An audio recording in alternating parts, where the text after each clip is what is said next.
ان الحمد للہ والصلاة والسلام علی رسول اللہ اما بعد اعوذ باللہ السمیع العلیم من الشیطان الرجیم من ہمزہ ونفخہ ونفثہ بسم اللہ الرحمن الرحیم وَلَقَدْ يَسَّرْنَا الْقُرْآنَ لِلذِّكْرِ فَهَلْ مِن مُدَّكِرٍ۔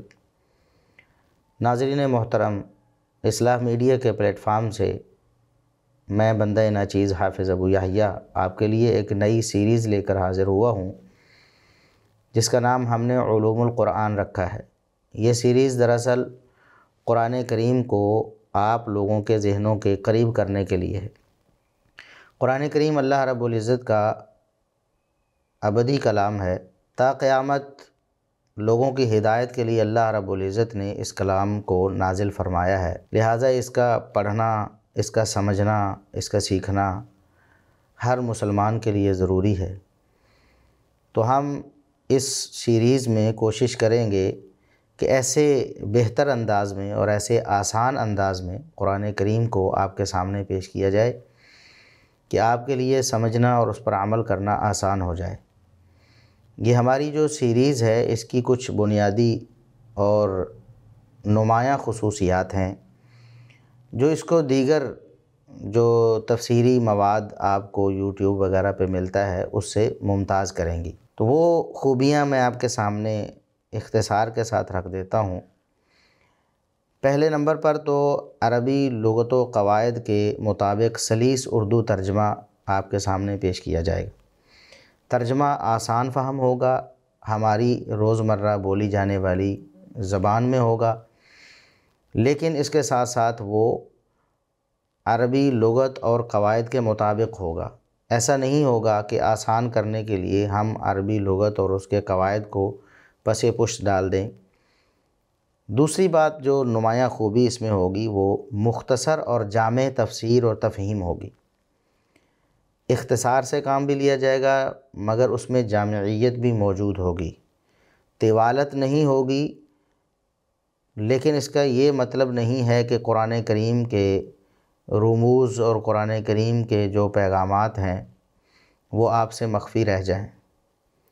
تیسری خوبی اس میں آیات اور صورتیں جو بھی ہم پڑھیں گے ان کے شان نزول کے حوالے سے جو صحیح روایات ہوں گی، صحیح احادیث ہوں گی، وہ آپ کے سامنے پیش کی جائیں گی۔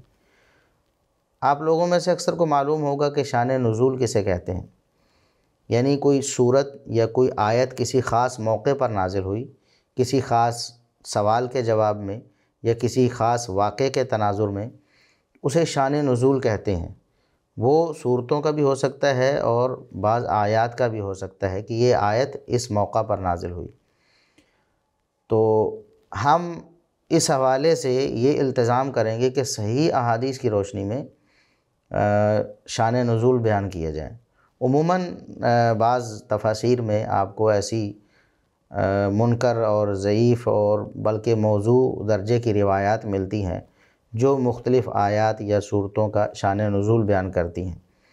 تو ہم کوشش کریں گے کہ جو صحیح احادیث سے ثابت ہے شان نزول وہ بیان کیا جائے، اور اس کے ساتھ ساتھ جو زیر تفسیر آیت ہے یا صورت ہے اس کے فضائل کے حوالے سے بھی صرف صحیح احادیث کا انتخاب کیا جائے۔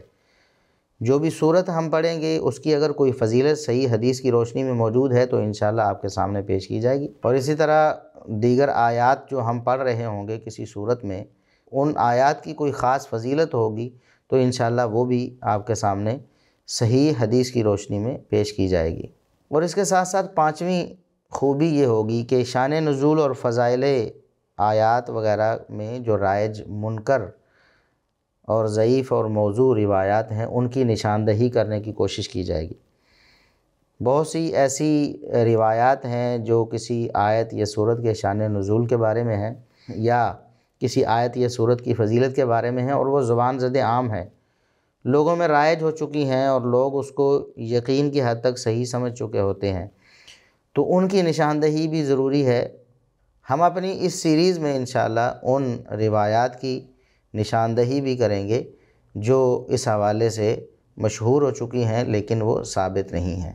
چھٹی خوبی جو ہم اپنی اس سیریز میں رکھیں گے وہ یہ ہے کہ قرآنی الفاظ کی جو جامعیت ہے اس کی چیدہ چیدہ مثالیں بھی ساتھ ساتھ ذکر کریں گے، تاکہ قرآن کریم کی فصاحت و بلاغت بھی آپ لوگوں کے سامنے آ سکے کہ اللہ رب العزت کا کلام جو کہ خالق کا کلام ہے، تو خالق کا کلام اس کی نہ کوئی مثال ہے اور نہ اس کی جامعیت کو کوئی پہنچ سکتا ہے، تو کتنی فصاحت و بلاغت ہے، ایک ایک لفظ میں کیا کیا اسرار اور رموز ہیں، اور کتنے کتنے معانی وہ پنہا ہیں ایک ایک لفظ میں۔ انشاءاللہ ہم کوشش کریں گے کہ وہ بھی آپ کے سامنے رکھیں۔